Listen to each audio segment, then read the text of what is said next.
Hello बच्चों, let's read this question. The question say that assertion A, helium has the highest first ionization energy among all the element. Reason are electron affinity value of metal are generally low while those of non-metal are high. अब इसके regarding बच्चों चार option given है, इन चारों में से correct को identify करना है। तो सबसे पहले समझेंगे की कॉन्सेप्ट। की कॉन्सेप्ट होगा बच्चों आयोनाइजेशन एनर्जी। आयोनाइजेशन एनर्जी तो सबसे पहले समझेंगे आयोनाइजेशन एनर्जी होता क्या है। आइसोलेटेड गैसियस एटम के आउटर मोस्ट सेल में से एक इलेक्ट्रॉन रिमूव करने के लिए जो अमाउंट ऑफ एनर्जी प्रोवाइड करते हैं बच्चों, उसे आयोनाइजेशन एनर्जी कहते हैं। जैसे कि यहाँ पर कोई गैसियस एटम है, इसको एनर्जी प्रोवाइड करेंगे तो एनर्जी प्रोवाइड करने पर क्या होगा बच्चों, यहाँ से एक इलेक्ट्रॉन सबसे पहले निकलेगा। जब एक इलेक्ट्रॉन निकलेगा तो इसको फर्स्ट आयोनाइजेशन एनर्जी कहते हैं बच्चों, IE1 कहते हैं। अब बेसिकली अगर हम हीलियम की बात करें तो हीलियम का इलेक्ट्रॉनिक कॉन्फ़िगरेशन क्या होगा बच्चों, एटॉमिक नंबर 2 होता है, इलेक्ट्रॉनिक कॉन्फ़िगरेशन 1s2 होता है। इसके पास केवल एक ही सेल होता है और वो भी फुली फिल्ड होता है। और ये सेल जो होता है न्यूक्लियस के बड़ा ही करीब होता है, क्लोज होता है, जिसके कारण न्यूक्लियस का अट्रैक्शन इसके इलेक्ट्रॉन पे ज्यादा होता है।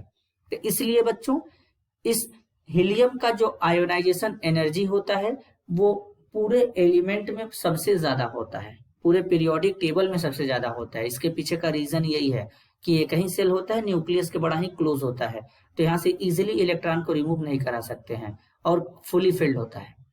तो यहाँ पर असर्शन जो है वो बिल्कुल करेक्ट है। अब रीजन आर में बोला गया है electron affinity value of metal are generally low. अगर हम इलेक्ट्रॉन अफिनिटी की बात करेंगे तो आइसोलेटेड गैसियस एटम होगा बच्चों। इस आइसोलेटेड गैसियस एटम में से क्या करेंगे, इलेक्ट्रॉन को रिमूव कराएंगे इसके आउटर मोस्ट सेल में से। तो ये क्या होगा, यहाँ पर इस तरीके से गैसियस एनायन में क्या हो जाएगा बच्चों, सॉरी बच्चों यहाँ पर इलेक्ट्रॉन रिमूव नहीं कराते, यहाँ पर इलेक्ट्रॉन ऐड करते हैं। आइसोलेटेड गैसियस एटम होता है, उसके वैलेंस सेल में इलेक्ट्रॉन को ऐड करते हैं।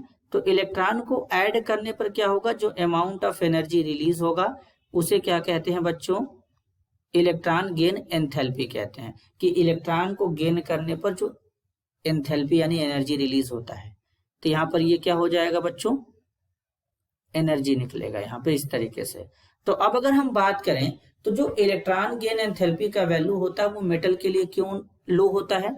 तो अगर हम मेटल की बात करेंगे बच्चों तो मेटल क्या होते हैं, मेटल का नेचर होता है, जैसे कि सोडियम मेटल है तो इसका नेचर होता है इलेक्ट्रॉन डोनेट करने का, इलेक्ट्रॉन डोनेट करने का।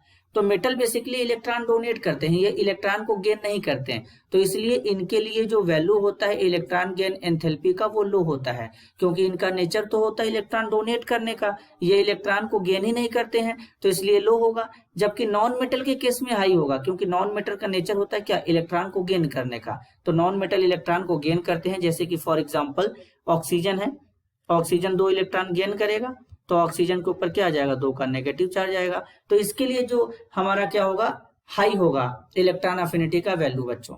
तो इस तरीके से जो असर्शन और रीजन यहाँ पर जो है बच्चों वो दोनों करेक्ट है, लेकिन असर्शन ए के लिए रीजन आर करेक्ट नहीं है। तो यानी यहाँ पर करेक्ट आंसर क्या होगा, करेक्ट आंसर होगा option 2, if both assertion A and reason R are true but reason R is a not correct explanation of the assertion A.